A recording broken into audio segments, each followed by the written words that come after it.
Obrigado, Kathleen, pelo lindo louvor. Abra sua Bíblia em João capítulo 6. João capítulo 6, verso 66. Eu acho que é um dos poucos textos bíblicos que tem o 666, né? João 6,66. Mas o tema de hoje não é a besta, tá bom? Fiquem tranquilos.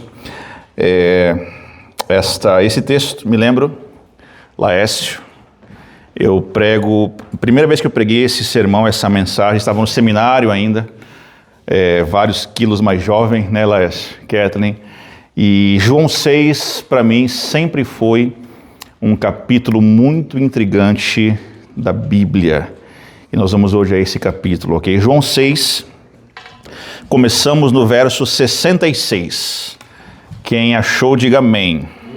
João 6, 66, veja que interessante que diz esse texto. Daquela hora em diante, muitos dos seus discípulos voltaram atrás e deixaram de segui-lo. Seguir a Jesus não é algo tão simples como algumas pessoas podem fazer pensar. Seguir a Jesus não é fácil e algumas destas poucas pessoas que seguiam a Jesus abandonaram a Jesus. Se fôssemos pensar na linguagem atual, João 6,66 nos diz que Jesus foi cancelado. Os discípulos, muitos deles deixaram, abandonaram e cancelaram Jesus. Não queriam mais saber de Jesus. O texto diz, e temos que dar atenção às palavras que estão no texto. Daquela hora em diante, ou seja, o texto está nos dizendo que até aqui estava tudo ok, tudo legal. Mas aconteceu alguma coisa no capítulo 6 que fez com que esses seguidores abandonassem a Jesus. Vamos então entender o que fez esses discípulos abandonarem o Mestre. Começamos no verso 1, ok? João 6, verso 1. Diz assim a minha versão. Algum tempo depois, Jesus partiu para outra margem do mar da Galileia. Interessante que esse mar, quem estuda ali a geografia de Israel sabe que esse mar na verdade é uma grande lagoa, um grande lago, ok? É de água doce. Então por isso você vê a Bíblia dizendo que havia duas margens. Então Jesus parte de uma margem a outra margem, porque não é um mar aberto, é uma lagoa, um lago de água doce, ok? Verso 2. E grande multidão continuava a segui-lo. Olha aqui, veja, no verso 2, está tudo certo. Porque vira os sinais miraculosos que ele tinha realizado nos doentes. Jesus, então, estava em Cafarnaum, que era a cidade de Pedro, e a sua aldeia ficava às margens do mar da Galileia. Então Jesus parte de Cafarnaum para a outra margem do mar da Galileia, e o texto diz que Jesus continuava a ensinar e grande multidão continuava a segui-lo. E atenção para o motivo.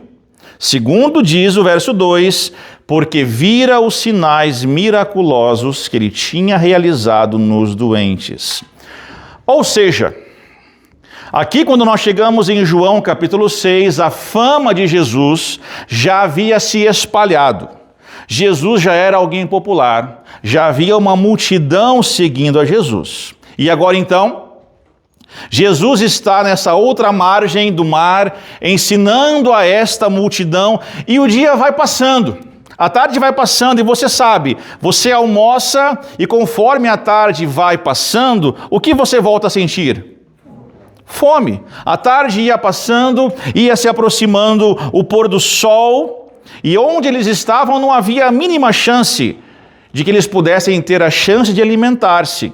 Porque a Bíblia diz que havia 5.000 homens. Se havia 5.000 homens, se fôssemos contar juntos mulheres e crianças, havia ali com Jesus pelo menos 20.000 pessoas. Verso 5. Jesus faz uma pergunta a Filipe. Jesus pergunta a Filipe, onde compraremos pão para esse povo comer? E Jesus, então, coloca Filipe contra a parede. E Filipe diz, olha Jesus, não tem padaria para todo mundo, não tem pão para todo mundo, é impossível alimentar essa multidão, mas No verso 6, a Bíblia diz que Jesus já tinha em mente o que ele iria fazer e que ele queria apenas colocar Filipe à prova. E aí, André, irmão de Pedro, ouvindo essa conversa, chega junto de Jesus e diz o que nós temos no verso 8 e 9. Diz assim: aqui está um rapaz com 5 pães de cevada e 2 peixinhos. Mas o que é isso para tanta gente? Verso 10, então, temos agora Jesus falando. Mandem o povo assentar-se. Havia muita grama naquele lugar e todos se assentaram. Eram cerca de 5.000 homens, verso 11. Então, Jesus tomou os pães, deu graças e os repartiu entre os que estavam assentados, tanto quanto queriam. E fez o mesmo com os peixes. Verso 12. Depois que todos receberam o suficiente para comer, disse aos seus discípulos: ajuntem os pedaços que sobraram, que nada seja desperdiçado. Verso 13. Então, eles os ajuntaram e encheram quantos cestos? Quantos cestos? Nada na Bíblia é por acaso. 12 nos lembra o quê na Bíblia?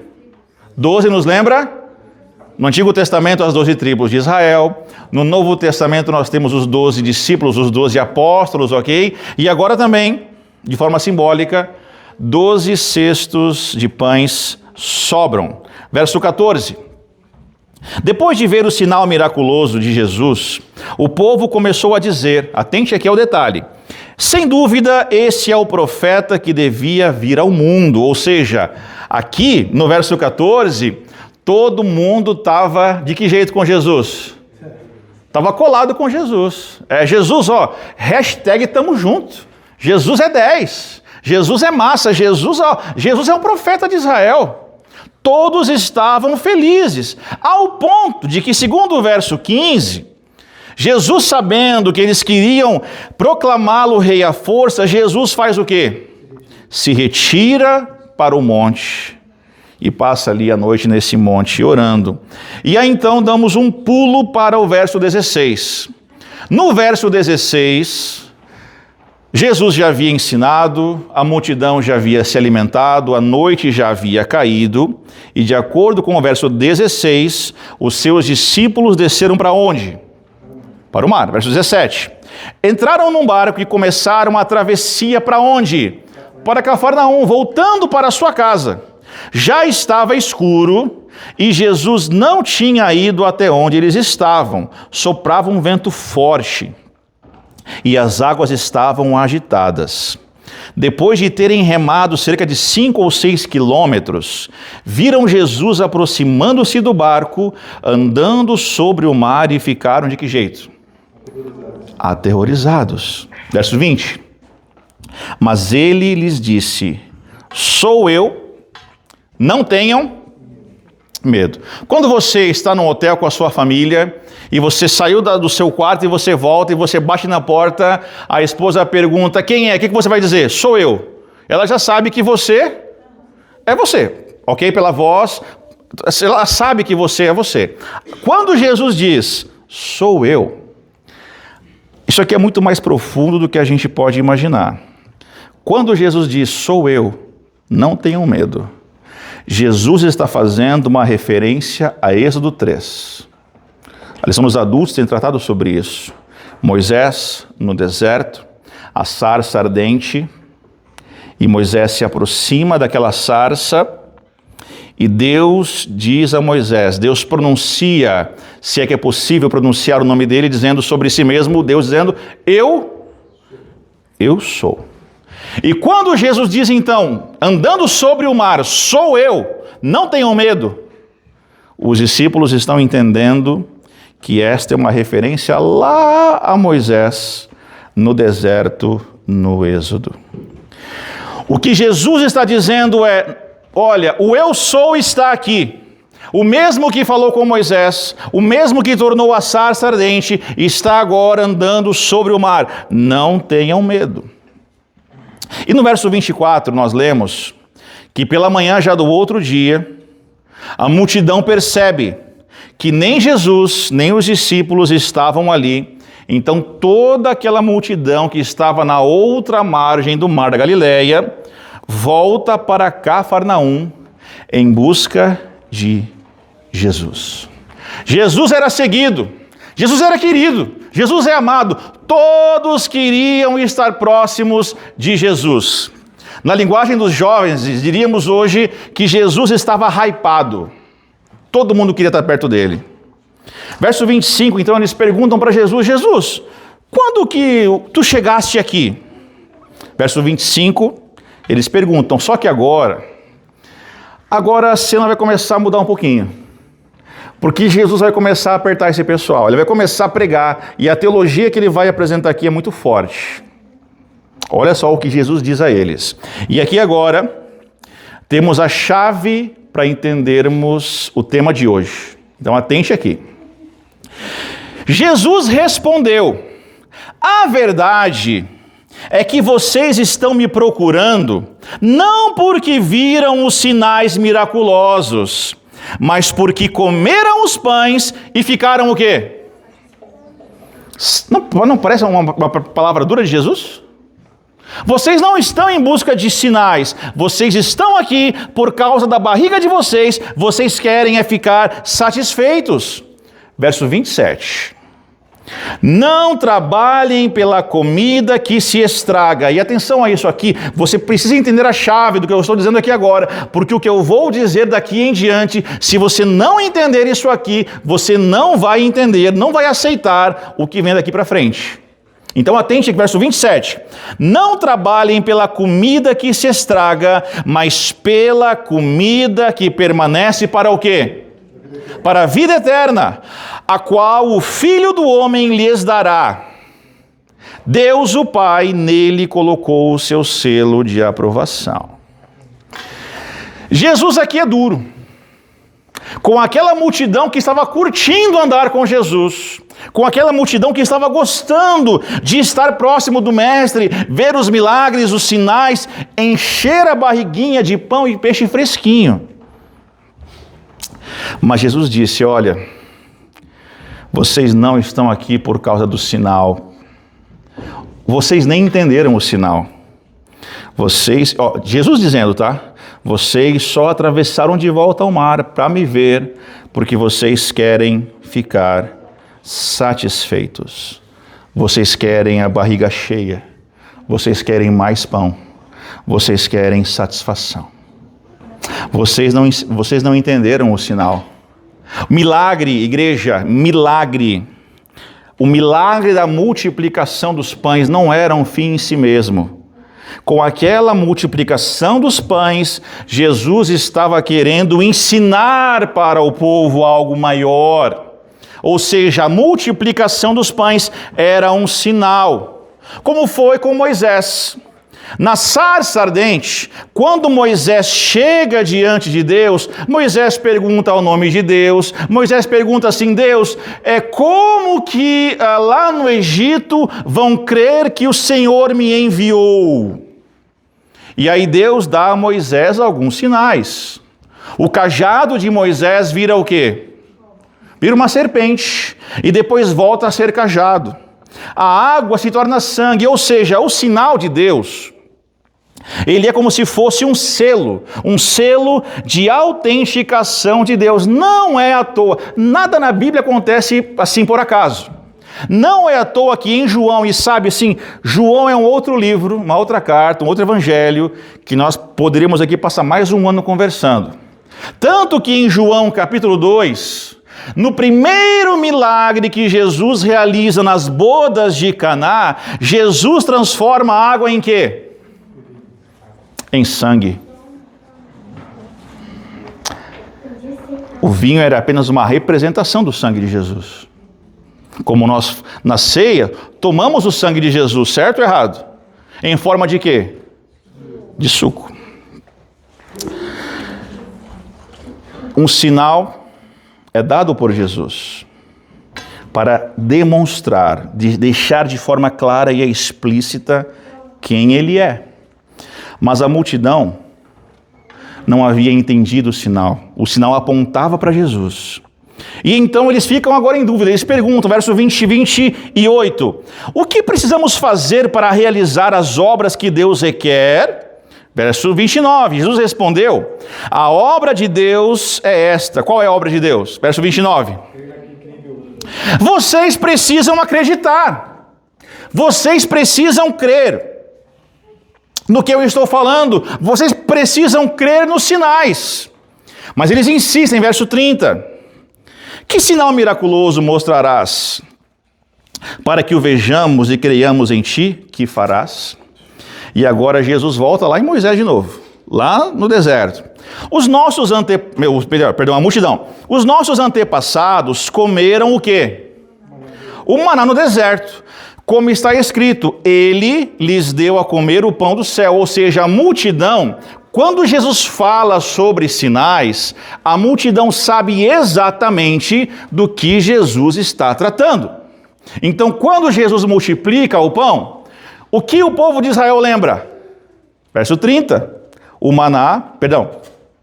verso 31. O maná dado ao povo onde?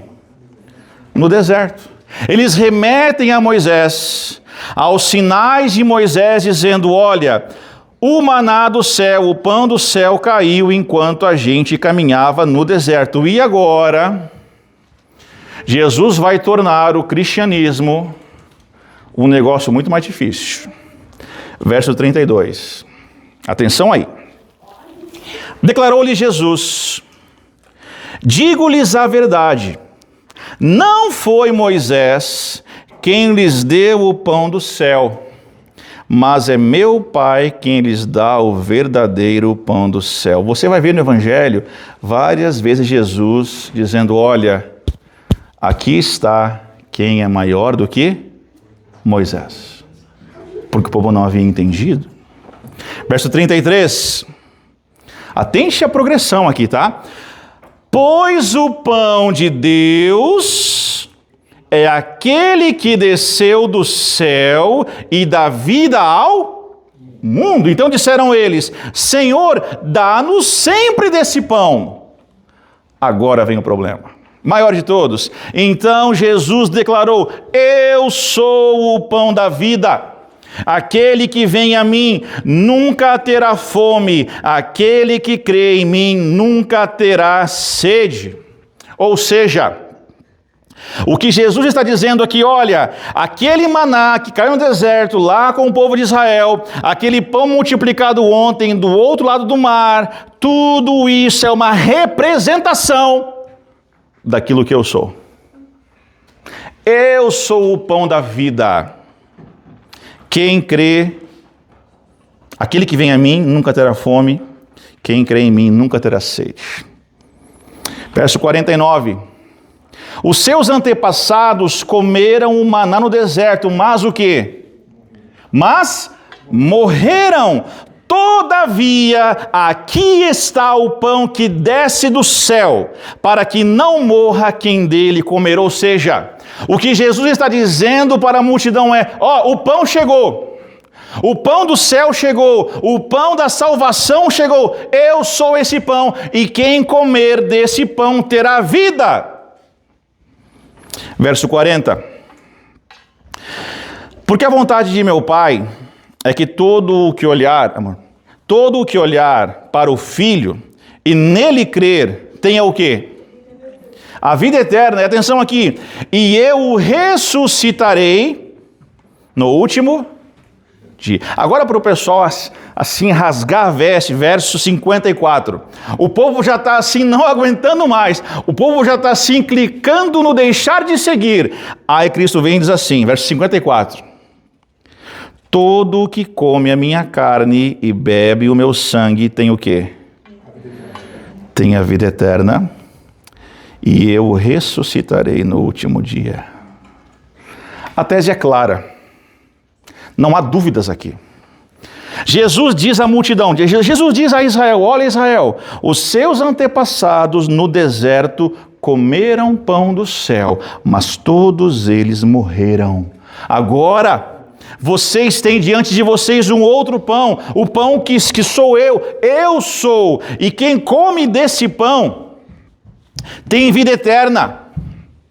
vive para sempre. Eu vou trazer da morte para a vida. Vocês, povo, vocês, multidão, estão buscando, atravessaram um mar para me ver, apenas para buscar um pão que enche a barriga de vocês. Mas eu estou falando de outro pão. Pão que dá vida eterna, é outra ordem, é outro reino. Verso 55. Verso 55. Obrigado. Tá complicado. Os discípulos, os seguidores estão que não se aguentam mais.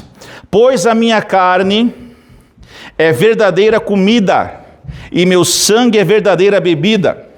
Todo que come a minha carne e bebe o meu sangue permanece em mim e eu nele. Da mesma forma, como o Pai que vive me enviou, e eu vivo por causa do Pai, assim aquele que se alimenta de mim viverá por minha causa. Esse é o pão que desce do céu. Os antepassados de vocês comeram o maná e morreram, mas aquele que se alimenta desse pão viverá para sempre. Verso 53.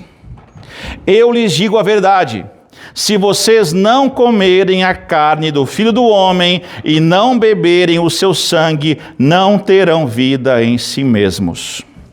Todo o que come a minha carne e bebe o meu sangue tem a vida eterna, e eu ressuscitarei no último dia. Aí nós chegamos onde começamos. Verso 66. Daquela hora em diante, segundo a Bíblia, muitos fizeram o quê? Comer o quê? É para comer Jesus? Vamos lá. É para comer o quê? A minha carne e beber o quê? Que mensagem escandalosa. Se você for puxar lá no Gênesis 1, a dieta de Adão e Eva era vegetariana. Comiam do que a terra dava. Gênesis 9, após o dilúvio, Deus autoriza o homem comer carne, mas a ordem de Deus foi, olha, não comam nada, nenhuma carne com o quê? Com sangue, porque a vida está no sangue. Até hoje os judeus usam a comida kosher, que uma das suas características é que o sangue é totalmente drenado da carne. Ou seja, seria uma das coisas mais escandalosas para um judeu comer qualquer coisa com sangue, ou comer carne humana. Que conversa é essa? Embora esses discípulos houvessem se escandalizado, o que Jesus está dizendo aqui é algo simples, razoavelmente simples, não tem nada a ver, atenção aqui, não tem nada a ver com canibalismo, não tem nada a ver com ir contra a tradição judaica de não comer carne com sangue. Tudo o que Jesus está pregando aqui é simbólico. Não é para comer carne humana. Tanto que na ceia nós comemos o pão e bebemos o suco. Mas simbolicamente estamos fazendo o quê? Comendo do corpo e bebendo do sangue. É isso que a Bíblia nos diz. E aí então, chegamos ao verso 67. Jesus olha para os 12, agora com muito menos seguidores e aparentemente também com muito menos paciência. Jesus olha para os 12 e pergunta o que para eles? Vocês também não querem ir? E aí? Já fui cancelado, vocês também querem me abandonar? Verso 68. Pedro responde: Senhor, para quem iremos? Tu tens as palavras da vida eterna. Pedro estava entendendo. Nós cremos e sabemos que és o Santo de Deus. A pergunta de Pedro foi: para quem iremos? Quando nós celebramos a ceia, comemos a carne e bebemos o sangue de Jesus, e estamos nesse ato, que fizemos aqui na igreja há uma semana, reconhecendo que nós não temos vida em nós mesmos, e que a vida que nós temos vem do eu sou. E quem não come dessa carne, quem não bebe desse sangue, segundo Jesus, vai acabar no túmulo. Ou seja, tudo que a pessoa vive, tudo que ela projeta, o fim de tudo é o túmulo. Porque não há nada além, sem a vida que Jesus dá. Dá para entender isso aqui? Jesus então diz, olha, Vocês querem pão. Vocês não querem comer o corpo de Cristo, o corpo de Deus. Vocês querem satisfação. Por quê? Porque vocês só estão preocupados com as coisas que vão até o túmulo, com as coisas da vida, do dia a dia. Pedro havia entendido. A conversa de Jesus é sobre outra coisa.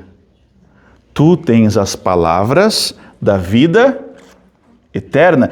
Jesus está falando sobre o reino eterno e a multidão continua pensando apenas nesta vida, nas coisas que vão apenas até o túmulo.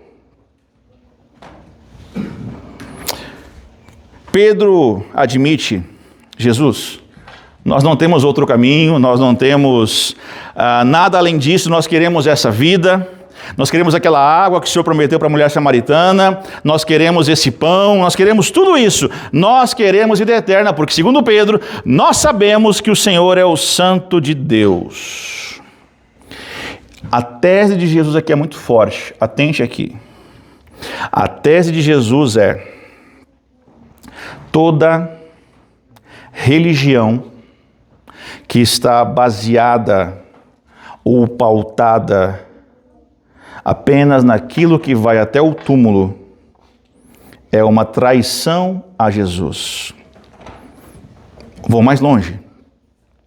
É uma religião diabólica. Vou mais longe, se é que é possível. É uma religião de Judas. Esperar que os favores de Jesus nos abençoem ou nos favoreçam apenas nesta vida até o túmulo é uma traição a Jesus, porque o pão que Jesus está oferecendo é de outra ordem, é o pão da vida eterna, é o pão da ressurreição. E Paulo vai dizer que se a nossa esperança em Cristo é apenas para esta vida, nós somos então o quê? Os mais miseráveis de todos os seres humanos.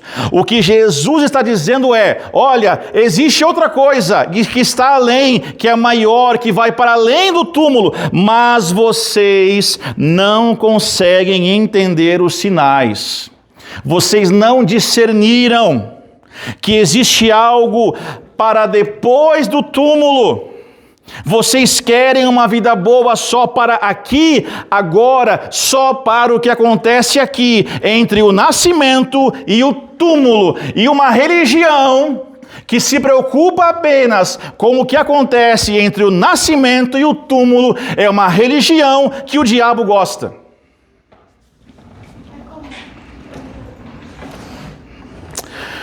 Mateus 6, Cristo disse: por que vocês andam ansiosos? A Kathleen perguntou há pouco: quem teve uma semana difícil? O Júnior respondeu: quando que as semanas aqui são fáceis?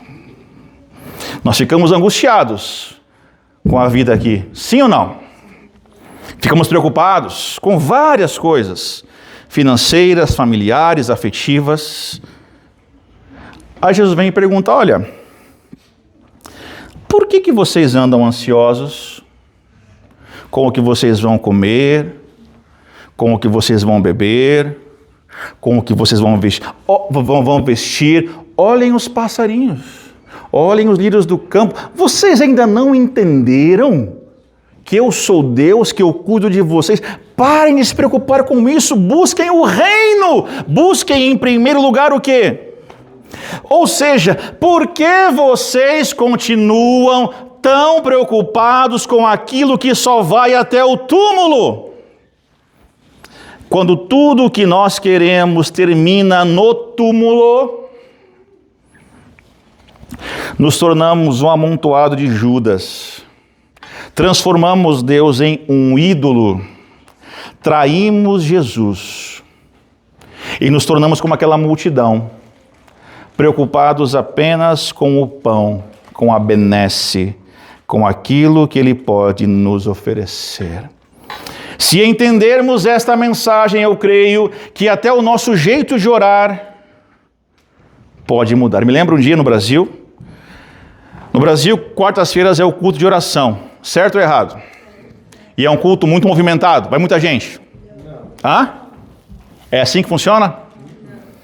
Geralmente culto de quarta, só vai que tipo de gente? Só vai os salvos, né? Geralmente culto de quarta, aquela coisa.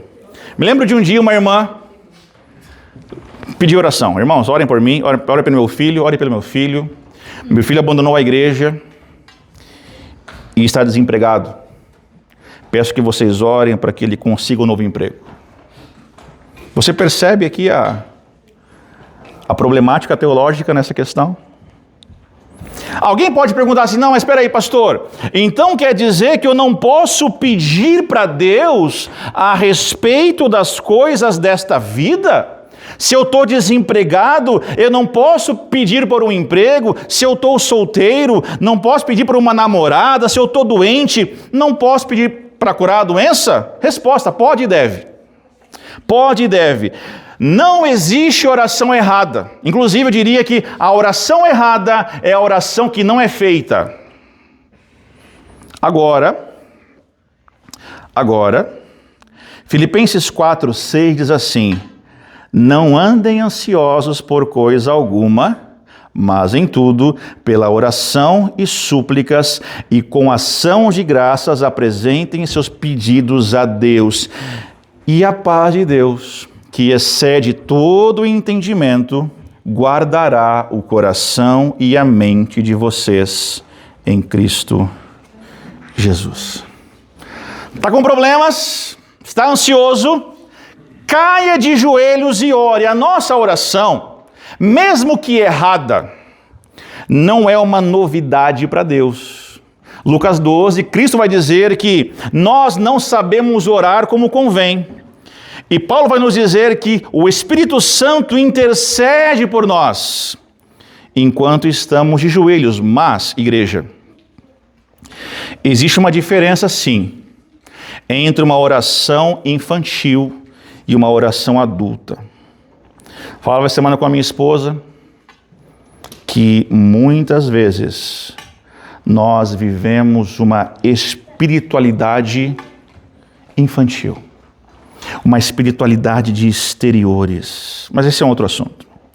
Então, alguém da multidão poderia perguntar, então peraí, Jesus, segura, Jesus. Então quer dizer que o Senhor, que é mestre, que é Messias, que é profeta, não veio transformar a nossa vida numa vida mais confortável? Jesus, já sem paciência, diria assim: olha para mim aqui, veja se eu tenho cara de mago da lâmpada. Nós não somos crianças pedindo favores para Deus. Por mais legítimos que sejam os nossos favores. Poucas coisas são mais legítimas do que um pai que ora a Deus e pede por um emprego para manter a sua família. É legítimo, é nobre, mas preciso ser claro com vocês. Deus não é agência de emprego. É sagrado. Poucas coisas são mais sagradas do que uma mãe ou um pai que oram por um filho doente. Mas sabe a verdade? Que dói descobrir. Deus não é curandeiro. O emprego pode vir, a cura pode vir, Deus pode operar, mas nós precisamos compreender que Jesus não veio para isso. Jesus não veio a esse mundo transformar a nossa vida numa vida mais legal, numa vida mais confortável, nos dar um emprego melhor, uma vida melhor. Jesus veio a essa terra para revelar para a gente que existe uma outra dimensão, um outro reino, algo que vai para além do túmulo, que ele vai chamar de o reino de Deus. E esse reino, conforme no Pai Nosso ele ora, venha a nós o teu... Ou seja, embora esse reino seja além túmulo, esse reino pauta, muda, transforma a minha vida aqui e agora. Passamos 1 ano e meio em Romanos aprendendo que Jesus veio a essa terra para morrer e ressuscitar, para restaurar em nós a imagem do Pai desfigurada. Esta é a missão de Jesus, nos restaurar a imagem de Deus. Pode ter pão ou não. Pode ter emprego ou não, pode ter cura ou não. Esta não é a prioridade de Jesus para a gente. Jesus veio para nos salvar, para nos dar vida eterna. Portanto, nós precisamos parar de agir como crianças que vão a Jesus pensando apenas nas coisas desta vida, nas coisas que vão até o túmulo. Enquanto Jesus olha para as coisas últimas, muitas vezes tudo que nós temos em nossa mente são as coisas penúltimas. E Romanos nos lembra algo: se Deus é por nós, quem será contra nós? E nessa noite, nesse comecinho de sábado, eu gostaria de orar por você e por mim, para que Jesus nos dê a felicidade e o contentamento daquilo que é eterno, para que possamos passar a viver o eterno desde já. Pergunta de Pedro: para quem iremos? Resposta: só tu tens as palavras da vida eterna. Está além. Encerro com 1 Coríntios 2:9. Olho nenhum viu, ouvido nenhum ouviu, mente nenhuma imaginou o que Deus preparou para aqueles que o amam. Amém? A esperança do cristão está além, no reino de Deus, não apenas nesta vida. Amém? Vou chamar a Kathleen que vem à frente agora. A Kathleen cantará mais uma canção de entrega, de apelo.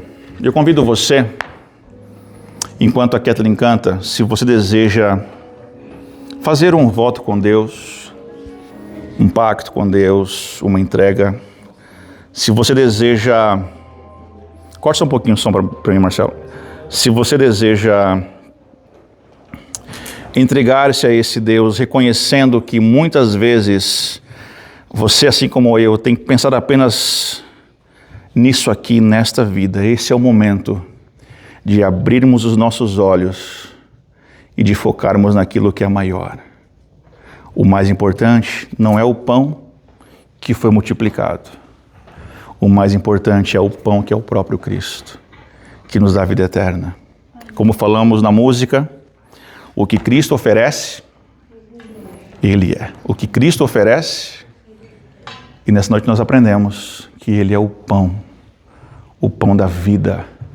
Não desta vida apenas, mas a vida eterna. Então eu te convido, enquanto ela canta, se você quer entregar-se a esse Cristo, coloque-se em pé, em oração.